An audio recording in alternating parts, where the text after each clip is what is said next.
नमस्कार विद्यार्थी मित्रांनो, स्कॉलरशिप आणि बरंच काही या आपल्या यूट्यूब चॅनलमध्ये तुम्हा सर्वांचं पुन्हा एकदा मनापासून स्वागत। आज आपण इयत्ता 3री साठी गणित मधील एक महत्त्वाचा घटक पाहणार आहोत,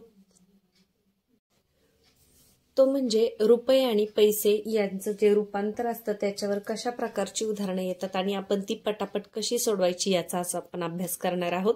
या अगोदर जर चॅनलवर नवीन असाल तर चॅनलला सबस्क्राइब करा, म्हणजे अभ्यासाचे असे छान छान व्हिडिओ तुम्हाला पाहायला मिळतील। चला तर मग आजच्या व्हिडिओला सुरुवात करूया। आता रुपये पैसे अभ्यासताना सुरुवातीला हा तक्ता जो आहे किंवा हा चार्ट जो आहे तो तुम्हाला लक्षात राहिला पाहिजे किंवा तुमचा पाठ असला पाहिजे। 1 रुपया म्हणजे किती? 100 पैसे। अर्धा रुपया म्हणजे 50 पैसे। जेव्हा आम्ही लहान होतो तेव्हा 50 पैसे, 25 पैसे, 10 पैसे, 5 पैसे असे सुट्टे असायचे। त्याच्या अगोदर सुद्धा अनेक वेगवेगळी नाणी होती, आता सध्या नाही येत। 1 रुपयाचा आहे, काहींनी तुमच्यापैकी 50 पैसे पाहिले असतील पहा, पण आता ते सध्या चलनात नाही येत। तर 1 रुपया म्हणजे 100 पैसे, अर्धा रुपया म्हणजे 50 पैसे, पाव रुपया म्हणजे 25 पैसे। 100चा चौथा हिस्सा 25 चोक 100, 100ला 4 ने भाग दिला तर 25 उत्तर येतं। पाव रुपया म्हणजेच काय? 25 पैसे। याला 4 आणे असे सुद्धा म्हणायचे लहानपणी, पण आपण काय म्हणायचे? 25 पैसे। 2 रुपये म्हणजे 200 पैसे। 1 रुपया म्हणजे 100 पैसे, 2 रुपये म्हणजे 200 पैसे, 3 रुपये 300 पैसे, 4 रुपये 400 पैसे, 5 रुपये 500, 6 रुपये 600 या पद्धतीने। आता पाऊण रुपया म्हणजे किती? अर्धा आणि त्याच्यामध्ये अजून पाव, किंवा 1 रुपयाला पाव हिस्सा कमी म्हणजे किती? 1 रुपयाला 25 पैसे कमी म्हणजे किती असणार? 75 पैसे।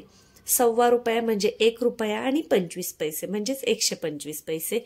1.5 रुपया 1 रुपया आणि 50 पैसे म्हणजे 1 रुपयाचे 100 आणि वरचे अर्धे म्हणजे 150 पैसे किंवा 150 पैसे। पावणे 2 रुपये म्हणजे 175, पावणे 3 म्हणजे 275, पावणे 4 म्हणजे 375, पावणे 5 475 या पद्धतीने लक्षात ठेवा। आता आपण याच्यावर प्रत्यक्ष व्यवसाय क्रमांक 1 याच्यावर 2-3 व्यवसाय आहेत, कारण बरेचशी वेगवेगळ्या प्रकारची उदाहरणं आहेत। तर आज आपण या व्हिडिओमध्ये व्यवसाय क्रमांक 1 जो आहे तो समजून घेऊयात। 150 पैसे म्हणजे किती रुपये? आपण आताच पाहिलं 100 पैशांचा 1 रुपया आणि हा वरचे 50 पैसे म्हणजे अर्धा रुपया। मग किती होतात? 1 आणि अर्ध्याला काय म्हणतो आपण? 1.5 रुपया। कुठे आहे पहा, पहिलाच पर्याय आहे तुमचं उत्तर 1.5 रुपया। 2 येणार नाही, सव्वा नाही आणि 15 सुद्धा नाही। तर पर्याय क्रमांक 1 चा गोल रंगवायचा आहे। काही ठिकाणी तुम्हाला कच्चं काम करण्याची गरज नाही। तुमच्या जर 1, 1.5, सव्वा, पाऊण या संकल्पना अगदी व्यवस्थित तुम्हाला समजल्या असतील तर तोंडीच बरीचशी उदाहरणं तुम्ही करू शकता। पुढे पाहूया। 80 पैसे अधिक 90 पैसे बरोबर किती पैसे? आता इथे पैसे आहे, इथे पैसे आहे आणि इथे सुद्धा पैसे आहे, म्हणजे इथे आपल्याला रूपांतर करायचं नाही, आहे अशी बेरीज करायची आहे। तर पहा, 8 आणि 8 16 आणि 1 17 म्हणजे 170 पैसे। कुठं आहे? पर्याय क्रमांक 4। यानंतर 25 पैशांना 1 याप्रमाणे 8 रंगीत खडू किती रुपयांचे? आता 25 पैशांना 1 50। आता पहा, 25 पैशाला 1 मग 1 रुपयाचे किती येतील? 1 रुपये म्हणजे किती आहेत? 100 पैसे आहेत, म्हणजे किती खडू येतील? 4 खडू येतील आणि आपल्याला किती पाहिजेत? 8। मग 8 खडू हवे असतील तर 1 रुपयाला 4, मग 2 रुपयाला किती येतील? 8 रंगीत खडू येतील। 2 रुपये कुठे? उत्तर पर्याय क्रमांक 2 हे आहे तुमचं उत्तर।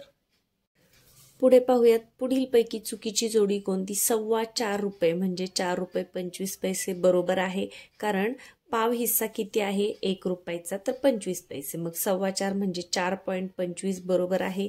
12.5 रुपये 12.50 बरोबर आहे, 12 रुपये 50 पैसे। पावणे 10 रुपये, आता पहा, पावणे 10 म्हणजे 10ला कमी आहे पाव भाग, पण इथे 10 आणि 10 रुपये 75 पैसे असं दिले, म्हणजे हे पावणे 11 झालं। 1.25 रुपया म्हणजे 1 रुपया आणि 25 पैसे हे बरोबर आहे।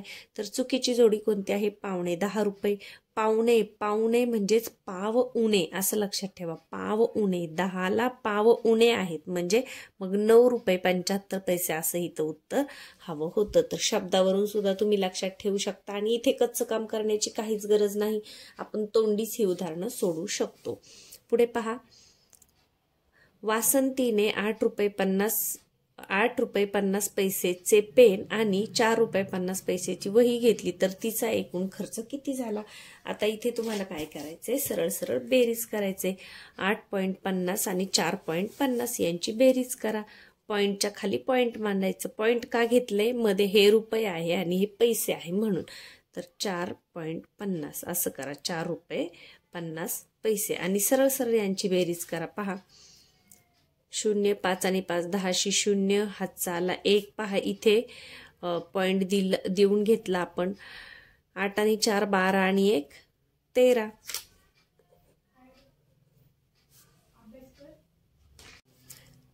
पहा किती झाले, 13 रुपये आणि 0 पैसे, म्हणजेच काय 13 रुपये। तर आपलं उत्तर काय आलेलं आहे, 13 रुपये। बेरीज करताना पॉइंट खाली पॉइंट मांडा, हे रुपये हे पैसे आणि मग आलेलं उत्तर असंच असं लिहा। हात चालत तो या बाजूला शेजारी द्यायचा आहे। 13 रुपये कुठे आहे पहा, पर्याय क्रमांक किती आहे, 13 रुपये। पर्याय क्रमांक 2 हे आहे तुमचं उत्तर।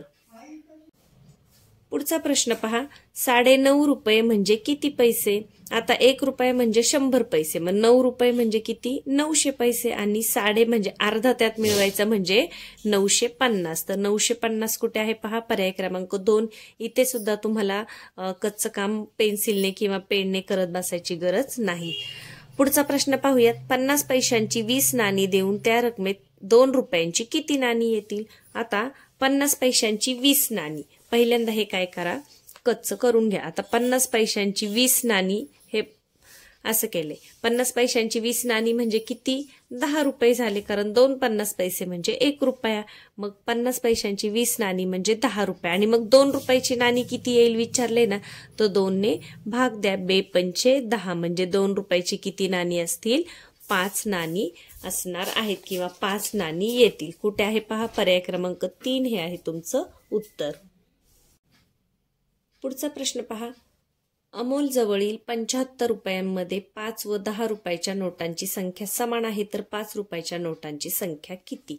पहा असा जेव्हा प्रश्न येतो, आपल्याला रुपये दिले जातात आणि नोटा जेव्हा समान असतात वेगवेगळ्या, तेव्हा काय करायचे पहा, या 5 आणि 10ची बेरीज करायची। तर ही एक शॉर्ट ट्रिक आहे। इथे तुम्ही 5 रुपये किती घेतले, 10 रुपये किती घेतले हे करण्यामध्ये वेळ जातो। मग त्यापेक्षा काय करा, 10 आणि 5 किती, 15। मग 15 ने या 75ला भाग द्या। जेव्हा समान नोटा असतात त्यावेळेला ही ट्रिक करायची आहे। पहा समान नोटांच्या वेळेला 75 रुपये आहेत, 10 आणि 5 15, 15 5ची 75 म्हणजे 5 रुपयाच्या 5 नोटा आणि 10 रुपयाच्या 5 नोटा असणार आहेत। आपण एकदा हे करून पाहूया। पहा 5 रुपयाच्या 5 नोटा, 5 गुणिले 5, 5 5 किती झाले 25 आणि 10 रुपयाच्या 5 नोटा, 10 5 किती झाले 50, 25 आणि 50 किती झाले 75।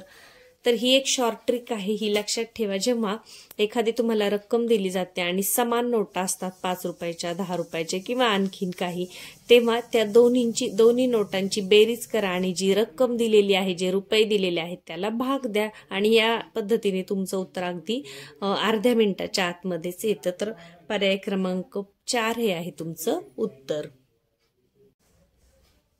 पुढे पहा, राणीजवळ 5 रुपये 75 पैसे आणि नेहाजवळ 4.25 रुपये आहेत, तर राणीजवळ नेहापेक्षा किती रक्कम जास्त आहे।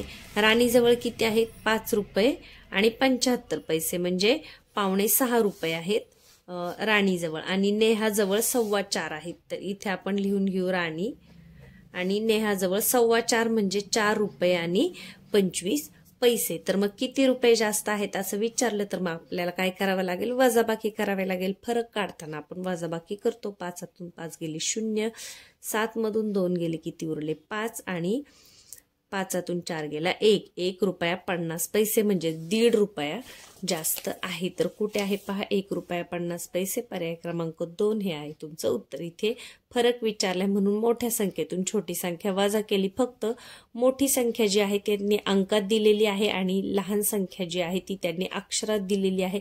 तर तुम्हाला 1.25 रुपया, 2.25, 3.25, 4.25, 5.25 असं मांडून घेता आलं पाहिजे। पुढे पहा, 2.5 रुपये बरोबर किती पैसे। आता इथे अ ब क पर्याय आहे त्याच्यामुळे आपण पर्याय चेक करूया।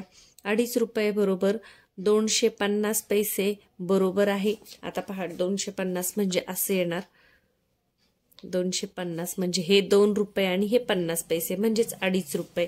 यानंतर 225 चूक आहे, 225 नाही 250. 250 म्हणजे 250 दुसरा शब्द काय आहे, 250 असा शब्द आहे. म्हणजे उत्तर कोणतं बरोबर आहे, अ आणि ड. फक्त अ आणि ड योग्य कुठे आहे, पर्याय क्रमांक 3 मध्ये तुमचं हे उत्तर आहे. पुढे पाहूयात. खालील अयोग्य जोडी असलेला पर्याय शोधा. पाऊण रुपया म्हणजे 45 पैसे का नाही, चुकीचं आहे. आपण मागाशीच पाहिलं 75 पैसे म्हणजे पाऊण रुपया. अर्धा रुपया म्हणजे 500 पैसे का नाही, 500 म्हणजे तर 5 होतील. अर्धा रुपया म्हणजे 50 पैसे. सव्वा रुपया म्हणजे 125 पैसे, हे बरोबर आहे. 2.25 रुपये म्हणजे 175, हे सुद्धा बरोबर आहे. तर चुकीची जोडी आहे अ आणि क. अ आणि क कुठे आहे, पहिलाच पर्याय आहे तुमचं उत्तर. पुढे पाहूयात. 20 रुपये म्हणजे किती पैसे. 20 रुपये म्हणजे पहा, 20 रुपये म्हणजे 20 रुपये लिहून घ्या आणि त्याच्यावर पैशांचे शून्य देऊन टाका. 20 रुपये लिहून घ्या आणि एका रुपयामध्ये किती पैसे, 100. मग 100चे 2 शून्य देऊन टाका म्हणजे किती आले, 2000 पैसे. 20 रुपये म्हणजे 2000 पैसे कुठे आहे, पर्याय क्रमांक 2 हे आहे तुमचं उत्तर. फक्त ड योग्य आहे का पहा इथे, फक्त ड योग्य. पर्याय क्रमांक 3 हे आहे तुमचं उत्तर. पुढे पहा. खालीलपैकी एकूण किती जोड्या बरोबर आहेत. 1.5 रुपया म्हणजे 150 पैसे बरोबर आहे. 4.25 रुपये म्हणजे 3 रुपये 75 पैसे बरोबर आहे. पाव रुपया म्हणजे 125, हे चुकीचं आहे.